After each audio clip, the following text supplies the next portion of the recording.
The Centurion Project. Written by the Eighth Day of Night. The Crystal Empire Interlude. Section 2. Part 4.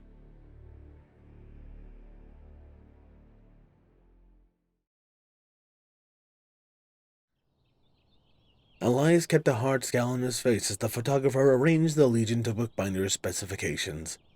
The picture had been the Green Unicorn's idea.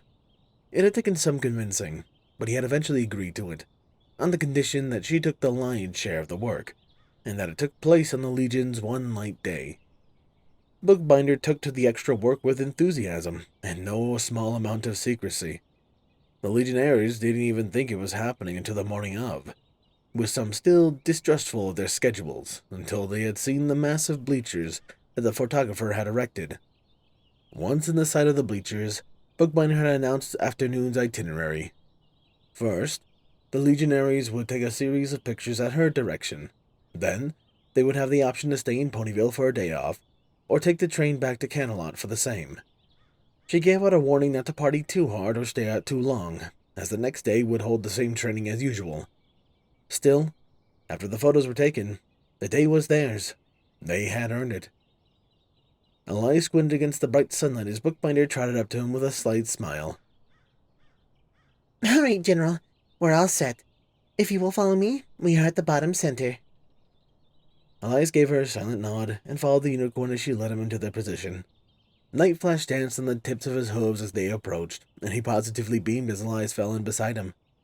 The human rolled his eyes as he tucked his helmet under his left arm and faced the camera with his normal stern expression.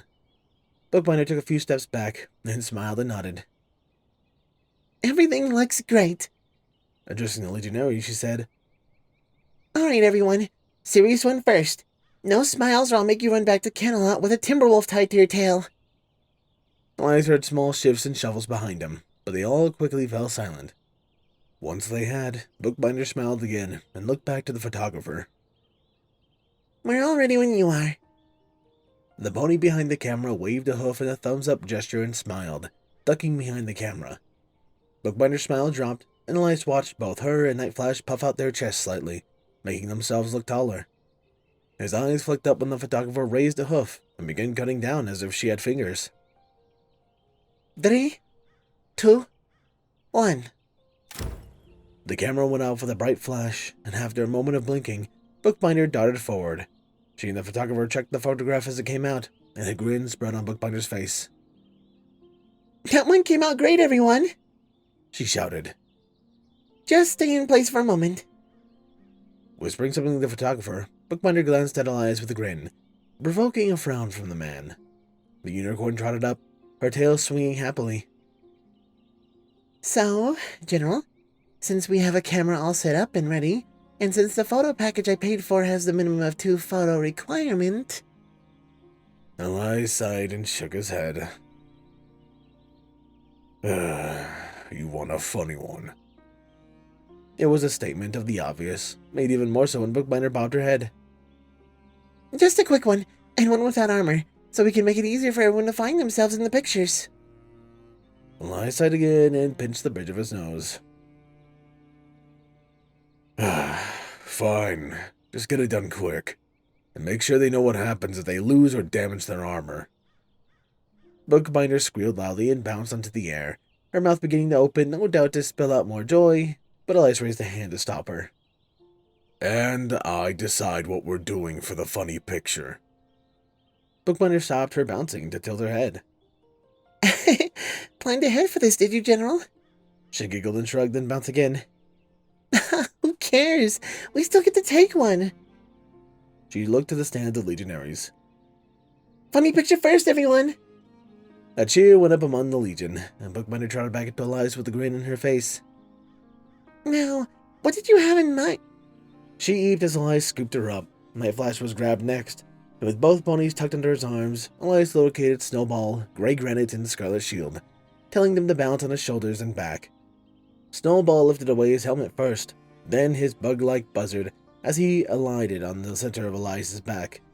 He rested his head over atop Elias, while his hooves wrapped gently around Elias's neck, giving the leveling balance. Granite came up next with a hop, settling on Elias's right shoulder. He balanced by holding onto Snowball with one forehoof, while the other used Elias's arm as a balance point. Finally, Scarlet flapped up on Elias's left shoulder, using his wings to balance the whole effort, as well as to lighten the load. While extremely heavy, Elias felt fine, just so long as he didn't try to move too much.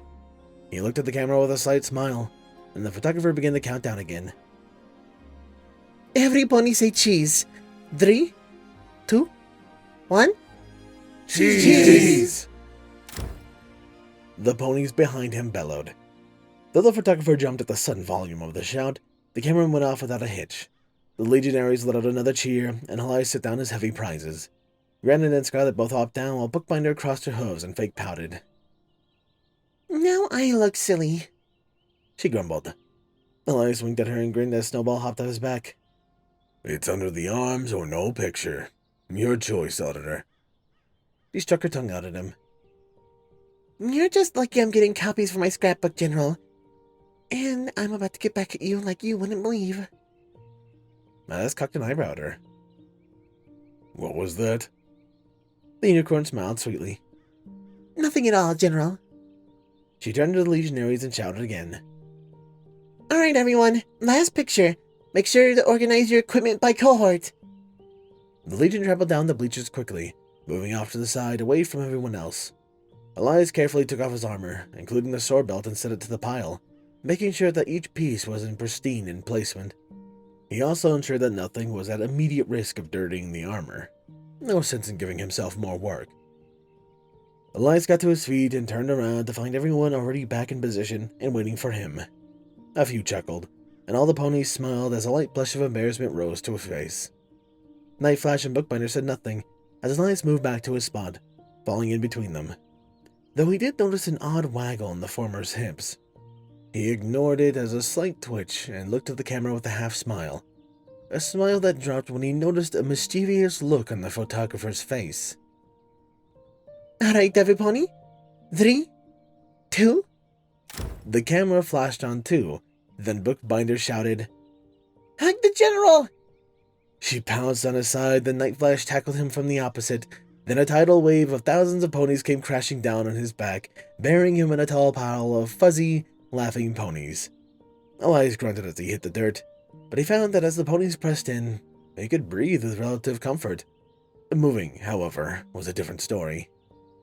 Bookbinder nuzzled his face and grinned. Sorry, General. It's been months and I was getting antsy. It's just a one-time thing, I promise. You've just been so stressed lately, and the doctors say that a snuggle a day lowers the blood pressure by 7%. Which doctor? Elias grumbled as Night Flash wiggled his way between the human's smushed arms. I'll kill them. Bookbinder chuckled. A little birdie told me that Scalpel published a report about the subject. Whatever vendettas you may have against the good doctor, this was our way of saying thank you, and to show you how much we care about you. Just like how you care about all of us. Elias's scowl didn't diminish. I could have you all court-martialed for this. Scarlet nuzzled the back of his neck, wrapping his forelegs around Elias's chest. You could try, General. We could also just hold you here forever and ever. Imagine, we just eat and snuggle, and talk about history all day long, every single day. He snickered. Besides, you can't court-martial us if you can't get the paper. Now can you? Night Flash wiggled, drawing Elias's eyes. How about it, General? Do you want to be our permanent snuggle buddy? A string of giggles passed through the mass of ponies pinning him to the ground. Elias felt almost as if they all pressed closer. He let out a sigh and looked at Bookbinder and Night Flash, who both stared, smiling back. You only get this leniency for this little stunt because it's the Legion's light day. Pull something like this again, and you're all fired. The mass of ponies giggled and wriggled about some more, remaining in place for a few precious moments more. The ponies slowly began peeling away, laughing and talking, as they eased their fuzzy weight off Elias, save for two. The pair seemed far more reluctant, and their eyes pleaded with him as Bookbinder spoke. General, I know it's a complete breach of all the effort we put in for the past few months, but can we have a nice afternoon together? We've never gone out together, and this is the perfect time. I heard wonderful things about Ponyville. Elias opened his mouth to tell her no, and to say that he had more paperwork that needed doing, but as he looked between them, the human felt a spark of immaturity. Maybe it was stupid, and a dumb risk, but they were worth a little bit of risk. Elias let out a sigh and nodded. All right, bookbinder. But only this once, and we need to be back in Camelot before nightfall. I have a meeting I need a plan for, and He grunted as she crushed him with a hug. Bookbinder sniffled and smiled up at him with shining eyes. Thank you, Elias. We're so close now, and this will be just the moment of fresh air we all need to focus and finish strong. Elias smiled at her and booped her nose, causing her to sneeze. She put on a pout as he and Nightflash laughed, but that expression disappeared when the human scooped her up, offering her a place on his shoulders. Bookbinder hummed happily as she stroked his hair. Then she pointed him to their armor. With Nightflash's help, Elias carried the armor to one of the waiting wagons, and he stacked most of his gear on board. He only kept his sword belt, content the rest to be flown back to Camelot. Once all the gear was secured, Bookbinder pointed them towards the town proper with a cheer. As the trio began to walk, a quartet of mares trussed up to Elias with broad grins on their faces. Elias paused. Yes, legionaries. The mares giggled amongst themselves as their leader spoke. General, this is a rule-free rest day, yes? Elias nodded. Within reason. Then, would it be considered a punishable offense to say, full nap Centurion Granite and snuggle him until the sun sets? Elias noticed the earth pony in question out of the corner of his eye, watching him carefully for his answer. Elias looked back to the mares, who seemed to be on the verge of pouncing. Frowning slightly in thought, Elias shrugged. Love amongst his soldiers was a bit risky, but they knew that. Elias scratched his nose and looked away from Granite, making so the earth pony couldn't see his mouth. I wouldn't waste a day asking questions when you could be catching him. Make sure my Centurion stays in one piece, ladies. The mares vanished from his sight, and Elias heard a loud cry as they tackled Granite. Glancing his way, Elias watched as the lashing tails smothered the stallion. Then within seconds they had him up on their backs, carrying him towards Ponyville with a cheer. A look of thankful betrayal decorated Granite's eyes, and he shot a playful glare that promised revenge Elias' way. The human gave her a two-finger salute in return. He looked back to Bookbinder. So, what's the plan? Bookbinder hugged his head. You and I are going to the library to pick out a book, while Nightflash goes to the market to get our dinner. I've heard of this lovely little pond just outside of town, and it's perfect to have a little snuggle next to. Elias snorted. Seems tame for you. Bookbinder flashed a grin. Am I hearing a no to my plan? Elias shook his head and started towards Ponyville, with Nightflash at his side. No, you did not. The afternoon became a blur for Elias. They moved into town with the Legion, with the reception being far greater than last time. Legionaries mixed with their friends and families, and those without milled about the town, sightseeing or stopping in one of the numerous shops and restaurants. Near the center of the town, Nightflash took off in one direction, while Elias and Bookbinder moved in the opposite. All Elias could really remember of the library was that it was a tree, but their visit wasn't long. After catching up with Nightflash, who bore a fully stocked picnic basket, Bookbinder pointed to the edge of town. The walk wasn't overly long, and throughout, Elias savored the feeling of the sun on his pale skin. He couldn't quite place it, but everything just simply felt right. Elias paused as they crested the hill, below which rested a pond with a single tree beside it. Nightflash stopped as well and gave him a curious glance. What's wrong, Red? Elias shook his head slowly. It's nothing. It's just... This was the first place I saw in Equestria. He motioned to the tree. Twilight Sparkle was here with some of her friends. In hindsight, Prince Armor was as well. His report about that day mentioned seeing something strange. He pointed to the tree line not far from the pond. In those woods, that's where I was. Half dead, dehydrated beyond measure. He snorted. I thought I was hallucinating. Not when I saw the rainbow-colored ponies, but when I saw how blue the sky was, how green the grass and trees were. He smiled faintly and looked down the night flash. I could have never imagined it would also lead to something insane as leading a new, freshly trained legion of ponies. The Pegasus smiled back. No pony can predict the future, Red. But for today, let's ignore all the craziness and just be a little group of friends. No legion, no responsibilities, no nothing. Just the three of us, relaxing as ponies do. His tail waggled, causing Elias to snort and shake his head.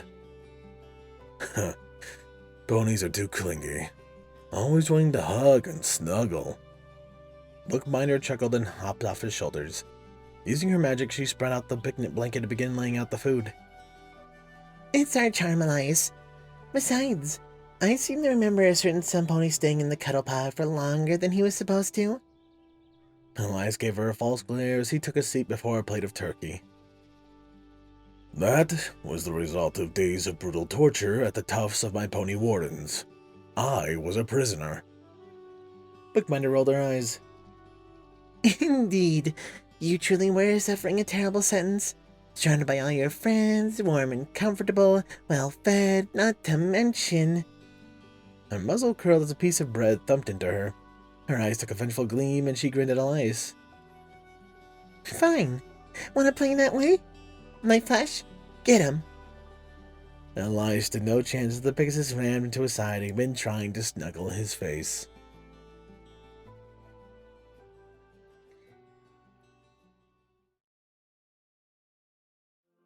Laughter hummed in satisfaction as happiness spread across Equestria. She made a minor adjustment, making the dream feel a slightly distant memory, rather than a fresh one. She put a set date that would have occurred in everyone's minds, then made small additions to the world. Newspapers from Ponyville the day after the visit suddenly included a bonus page about the visit of the Legion. The worn trail the Legion always took on their afternoon marches looked slightly more trampled, and the lakeshore still had the faintest traces of compression from the ponies and the human who had rested upon it. But far more important were the pictures. The photographer she had included in the dream was very real, and had actually hijacked her position. The pictures she took were also very real, and so it was simplicity to create copies for everyone. The pictures found their way into bags and into nightstands. Frames appeared, and some more careless ponies even misplaced their pictures in ways that seemed obvious.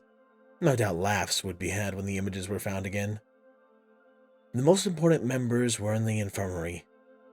Laughter made sure Bookbinder had the lion's share of the pictures, but she let the mare take all the joy of their use. The pictures remained in her saddlebags, awaiting scrapbooking. For Night Flash, Laughter merely brought to the forefront of his memory a small gift he had not yet given Elias. A simple silvery locket, in which now rested miniaturized versions of the pictures. She prodded the Pegasus' mind, and without much instigation, he resolved to give the human his gift, consequences be damned. Finally, Laughter looked at the human himself, but was surprised to find that he had already logically worked out where his pictures were resting. A hidden place, close to his heart. Laughter looked to his sword, and gently unscrewed the hilt, gasping lightly as a bundle of older pictures fell out. She briefly considered unrolling them for a look, but decided against it. Loyalty was right. His privacy was his own. It was not her place to violate more than necessary. She cast a minor enchantment on the blade's hilt, extending its storage capacity enough to fit the new pictures in safely. Then she slid in small copies of the Legion's official photograph, as well as the one that he had taken with his family at the lakeside. Returning the sword to its proper place, Laughter looked at the human, sleeping happily, snuggled amongst ponies. She smiled wistfully, knew that she couldn't preserve the moment any further. Despite all their work, he was going to suffer more. It was the way of mortals, especially the more chaotic ones. She felt the same temptation Loyalty had, but she was able to easily ignore it. She had her fun, had made a joy-filled memory from a dream. That was enough. It had to be enough. She pulled away from the viewing ball and departed to her duties, leaving the sleeping human to lie.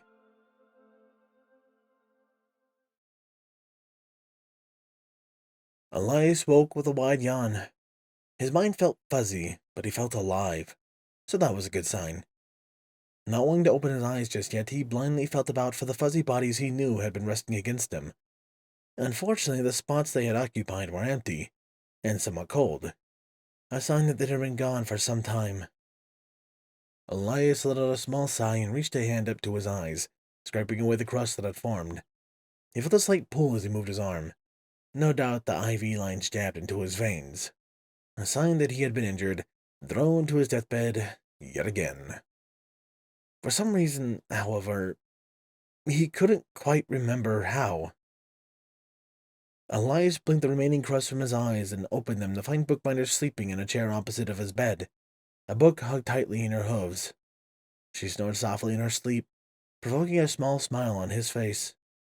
He decided to let her sleep as he looked at the windows. The sun was setting, its orange rays lighting the sky on fire with color. He didn't have his watch on him, but he imagined that the Legion would be pausing the day's training for dinner soon. He briefly wondered if he could sneak out to view it. The infirmary doors opened and a dark blue poked its way inside. Elias regarded Luna with an even smile and pressed a finger to his lips, nodding towards Bookbinder. The eloquent smiled and slipped into the infirmary, closing the door softly behind her. She moved with the utmost care, staying silent as she made her way to his bedside. As she moved to occupy one of the chairs by his bed, Elias scooted over and patted the empty space beside him. "Come up if you want to," he whispered. Luna stared at him for a moment, frowning slightly. Are you feeling all right, Elias? She asked. Any strange new sensations or cravings? Elias crossed his arms and looked away. Fine, don't. Luna put a hoof on his arm, drawing his eyes back. That isn't what I meant, she whispered. I need to make sure you are of whole and sound mind. You were gravely injured, and at some particularly risky points your brain wasn't getting enough blood. Combined with the magic Sombra put in you. Elias frowned. Sombra? Who's that? Luna's muzzle curled in worry, and she hopped into the bed. Elias vaguely noticed that she was much smaller than he remembered, and that her mane was far shorter. Her hooves held his cheeks as she stared into his eyes, and she clicked her tongue. Definitely not a poor practical joke, she muttered. She cleared her throat loudly, jolting Bookbinder awake. The unicorn's eyes shot to Elias, who stared back in confusion. Bookbinder then looked at Luna, who gave her a soft smile. Do fetch Dr. Scalpel, as well as Auditor Snowball. He has some expertise when it comes to the workings of the mind. Bookbinder nodded silently and sprinted from the infirmary, a grim expression on her face. Elias stared at her after a long moment, then looked back to Luna. What's wrong? Did something big happen? Alarm flashed in his mind. Did I miss the march? How long have I been out? Luna smiled and withdrew her hooves. She settled next to his legs, fluttering out her wings to act as an additional warm layer. You have not missed the Sad Arabian March, General, she assured. But you have been unconscious for just shy of 2 weeks. We will be leaving in approximately 8 weeks. Elias let out a breath that he had been holding. That's enough time to get back to full strength. He leaned back and stared at the ceiling, then let out a loud sigh. So, what happened? How did I end up out for 2 weeks? Luna seemed to ignore his question, asking her own instead. Tell me, what do you remember last? Elias's brow furrowed in concentration, and he felt a mild headache begin to pound on his forehead. The last thing was Bookbinder and Nightflash's wedding. We were dancing, and then his eyes fell. Oh, that's why you... He felt the hoof rub his leg, It's all right, Elias. Luna said. I have found that my worrying for your health was quite the remedy for my heartache. My suffering is no longer, and is replaced only by eagerness for what you promised. She smiled sweetly. You do remember your promise, yes? Elias nodded slowly, blushing slightly. Yep. After this is all over, I'll give us a chance. A real one. Without the emotional baggage. Luna chuckled. Not completely without my friend. Once I have you warming my bed one way or another, we're going to make those night terrors of yours a thing of the past. That I promise you. Elias smiled faintly. So... we are friends. Luna rested her head on his thigh. You've tried your best, General. But I'm afraid that I won't be driven away anymore. My resolve is firm in this. Your willingness to even discuss this subject is capacity enough to firm it further. Elias' smile widened, then vanished completely. We still have to keep a professional distance, Princess. Of course, General. And this time I shall respect it. He nodded slowly. Then his even expression molded into a frown. The wedding was some time ago. And I certainly didn't end up in bed because of it. So what happened?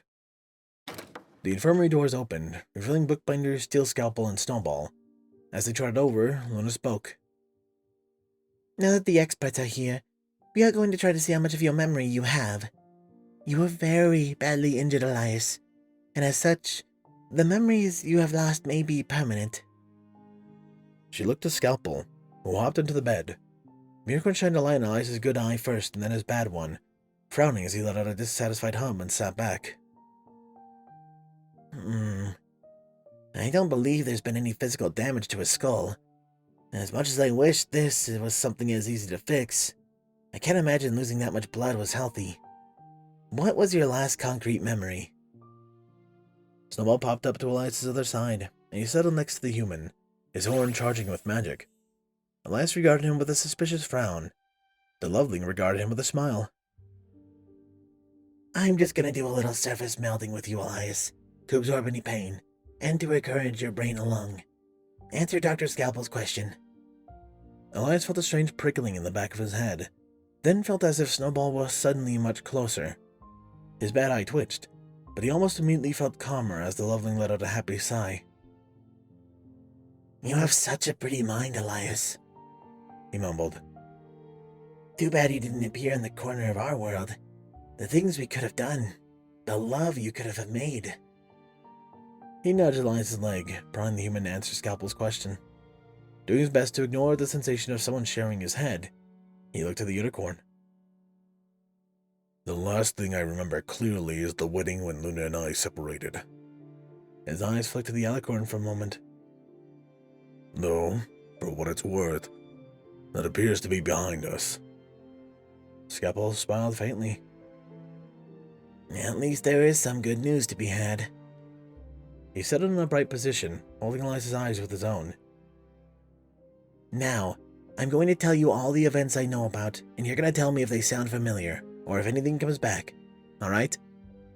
After a nod, Elias, Scalpel continued. After the wedding, you spent 2 weeks training with the Legion. It was fairly normal, routine behavior, but you had clashes with the other generals. Elias frowned. Celestia. She decided to play defensive, to meddle where she didn't belong. His gaze hardened. She needs to stop doing that. Luna hummed. She will butt out from now, Elias. Like my general, she too has been brought to heel. She sighed and rubbed her forehead. But now, she's gotten a bit clingy. No doubt due to my smaller stature. It's a fight to get to bathe myself these days. Scalpel cleared his throat, throwing a slight glare at the alicorn who flushed and looked away. Of course, off topic. Do continue. Scalpel looked back to Elias. So, do you remember running into trouble with the other generals? Elias nodded. Can you give me a specific example? Elias frowned and he felt the pressure increase in his forehead. Snowball's horn charged slightly brighter, and the sensation vanished, followed instantly by a vibrant example. Yes, Elias said slowly. Lionheart always changed the schedules, but I was never informed. A small grin spread on his lips. I laced his morning coffee with crushed nullstone. Scalpel groaned. So that's why his magic kept sputtering out. I never did figure that out. He glared at Elias. Also, don't do that again. If he didn't drink so much tea and use the Colts room so often, that would have crippled his magic. Elias shrugged and grinned. He deserves a little adversity in his life. It builds character. Scalpel uttered an exasperated snort, but he returned to a state of even calm. All right, then something happened. A mission given to you by the princesses. Can you tell me what it was? Elias frowned and thought again, and again his headache began to grow in intensity. Snowball let out a small sigh as he charged his horn brighter. My memory is fractured. Elias may not have the full picture. That's all right, Scalpel said, not looking away from the human. Just tell me what you remember, if anything. Elias closed his eyes and rubbed his forehead. It was a test of some kind. Where we go to... He snapped his fingers and smiled. North. Where we head to the north to... help someone. His smile diminished. It feels like something else happened, but I don't know what. Scalpel looked back to Luna, who met Elias's gaze. We spoke of our regrets, Elias, she said. We talked a little of the wedding night, and how despite feeling terrible, you were firm on your position. I accepted that, and made clear that I was going to ensure that you would meet no more hostility from my generals, and from my sister. Then you departed. They all sat in silence for a moment. When it passed with Elias remembering nothing else, Scalpel nodded and summoned a notepad. All right, that gap is noted. Next, you left on a train to go north. Do you remember anything at all about your destination? It was something to do with rocks, Elias offered weakly. The Quartz Kingdom, maybe. Snowball chuckled. Honestly, that's better than the actual name. Scalpel also smiled faintly as he shook his head. It was in the same vicinity as the correct answer. But you went to the Crystal Empire, Elias. Do you know why? All of a sudden, Elias's mind went completely blank. He stared at Scalpel as he tried to remember anything at all, but he found nothing. He shook his head and frowned. I'm afraid not. Scalpel looked at Snowball, who also frowned. The loveling scooted closer to Elias's head, asking, Would you mind if I took a little deeper of a dive? Nothing personal, just looking specifically for memories related even slightly to the Crystal Empire. Elias shrugged. Go ahead. Just don't go poking around where you don't belong. Snowball nodded seriously and closed his eyes. His horn charged with magic and remained silent as he worked. The pressure in the back of his skull increased. Throughout the process, Elias felt as if his surface-level thoughts were being squashed against the side of his skull, making it hard to think. The one decision he could make was that he wanted to lean back, and he wanted something fuzzy to occupy his hands. His speech was a bit garbled when he spoke, but the message came across clearly. With a mischievous grin, Luna shoved Scalpel into Elias's open arms, which immediately closed and began petting the soft pony. With this solitary need met, Elias relaxed and stared blankly at a wall, keeping a mental eye on Snowball as the loveling sifted through his brain. It was nearly 10 minutes later when Snowball let out a sigh and left Elias's brain completely, giving the human his faculties back. He blinked slowly, then let out a breath and sat up. Looking to Snowball, he said, Let's never do that again. The loveling smiled. I only promise that I won't do it again if it's not an emergency. His smile diminished and his ears drooped as he looked away. But I didn't find anything. No scraps, nothing. It was like you never went to the Crystal Empire. Elias looked down the scalpel, who was dozing under his fingers. Elias poked the stallion's belly, jolting him awake. Wide Eyes stared up at Elias, who stared back with a frown. What does that mean? Are the memories gone for good? Scalpel sat up, wriggling free of Elias's hands. He blushed as he coughed and cleared his throat into a huff. Well, Coffee again, he regained his calm and sat up. If your words and Snowball's evidence is to be believed, I think the memories are gone. We can schedule an appointment with a licensed mind reader, but otherwise, I suggest simply waiting to see if the memories return. Brain damage isn't an exact science, and while I'm very well read, I'm just a surgeon. This is hardly my area of expertise. He glanced at Elias. That being said, you seem to be in your normal mental state, though you are far calmer and more centered than usual. More like you were before the Changeling invasion. I'll keep an eye on your emotions and your responsiveness over the next couple of days to be safe, but largely I think you're alright mentally. You just need a day or two more of bed rest and you can begin light duties again. Elias grunted and stared down in thought for a moment, then shrugged. If that's your prognosis, that's good enough for me. The memories I lost don't matter. The ability to perform does. Just give me the report from the trip. That's all I need to know. He looked at the windows to find the sun nearly gone. Thoughts of the week's trainings he had missed flashed his head, and he briefly wondered, how has training been progressing?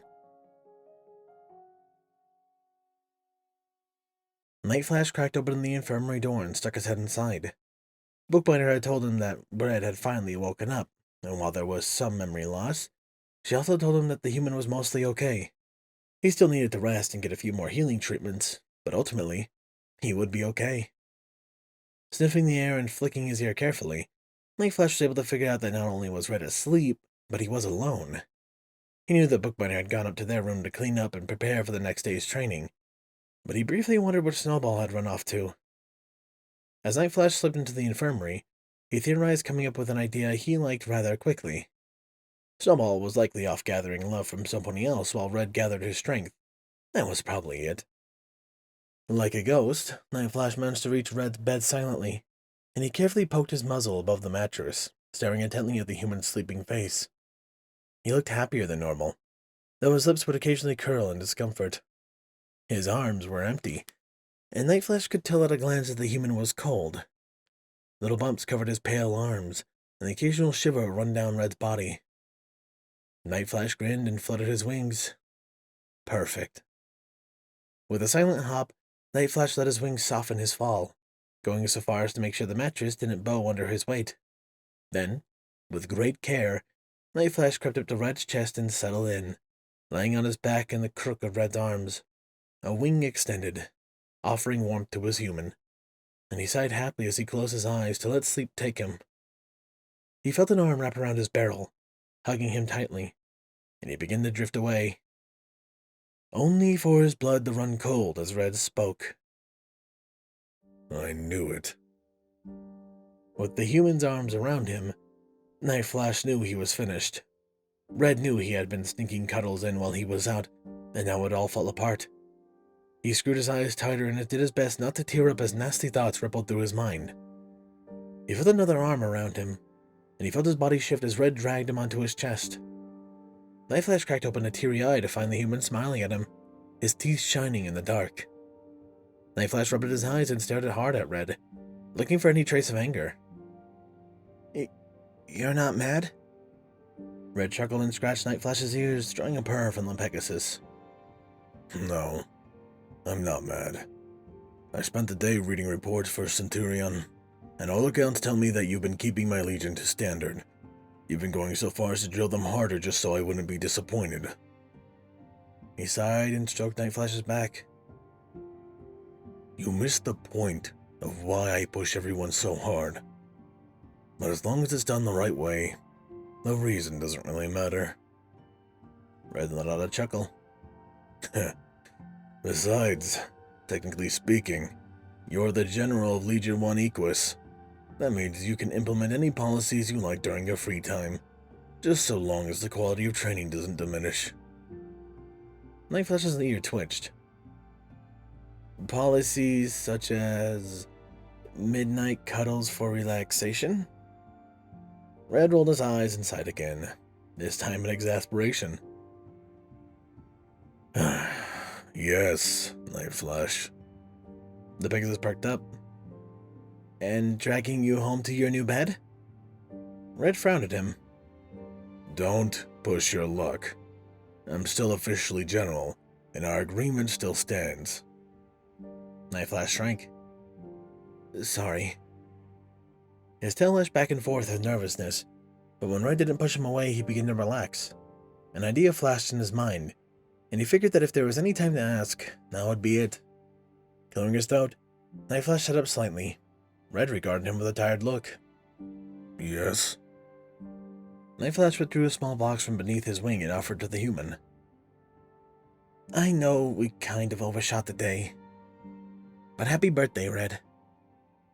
Red stared at the package for a moment, then looked at Nightflash. You're going to need to get off my chest if you want me to open it. Nightflash slid off, sitting beside the human as he sat up. Red took the box in his hands for a moment, gauging its weight. Nightflash felt a smile on his muzzle as the human removed the ribbon and opened the box. A look of confusion spread on Red's face as he regarded the small silver locket, and he looked at Nightflash. I would think if all you ponies know that I don't wear jewelry. Nightflash chuckled. Maybe not, but your journals mentioned something about you hiding pictures of your old family, and I thought you'd like a safe place to store all the photos of your new family as well. He reached up and pressed a small button on the locket. The silvery face opened, revealing a pair of miniaturized pictures. Red squinted at the pictures and a small smile spread across his face. Oh, that's pretty interesting. Nightflash's smile didn't diminish at the careful praise. I would like to see my friends. He spoke aloud. Red blinked in surprise as the pictures glowed, then expanded, growing until they were about the size of a book page. Red stared with wide eyes at the picture for a moment, then gasped slightly as he leaned in. They're moving. Nightflash chuckled and nodded. Just like those Wonder Bowl cards I showed you. It was a bit pricey to get the enchantment on the locket, but I like to think it was worth it. His smile diminished slightly. I had no idea why I bought it without having some pictures in mind. But then we had that day off in Ponyville and it all clicked. Red nodded silently, a smile spreading slowly across his face. Nightflash. The Pegasus jolted as the human's arms were suddenly wrapped around him. He felt tears wet his fur and his smile softened as he nuzzled Red's face. It's alright, buddy. No need for tears. The human sniffled and laughed. I know. It's so stupid that I'm crying. It's just... Nightflash pressed a hoof to his lips. You don't need to explain yourself to me, Red. I'm just glad you liked it. Red looked back at the locket, analyzing every detail in the pictures. Nightflash watched the human's face carefully, could tell the instant that the red began to grow tired again. He smiled at the human and nuzzled his chest, listening for that powerful heartbeat. Go to sleep, Red, he whispered. Rest as much as you can so you can get back to work. I, for one, miss being yelled at. He waited for the human to make some kind of joke, likely a self-deprecating one. But all he heard was gradually slower breaths. Nightflash glanced up to find the human asleep once more, a small snore emanating from his open mouth. Nightflash chuckled and nuzzled the human's chest, then reached up to the locket, closing it. He took a moment to slip the locket over Red's heart, so that it dangled safely from the human's neck. Then Nightflash settled back down, guarding Red's sleeping form with his wings. Closing his eyes, he said, Good night, Red. I'll see you when all this is over.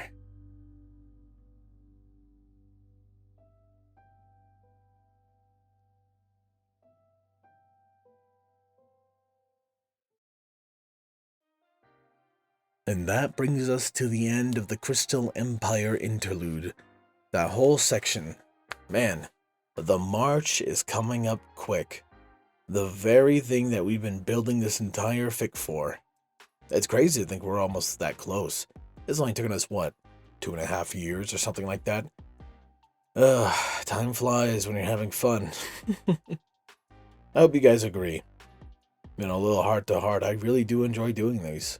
And TCP is still one of those few fics that I can reread multiple times and still have tears in my eyes in certain sections, or really heartfelt emotions. It's something that I love. And if the General is listening to this, because I know he does every now and then, I love you, man. You're such an amazing writer.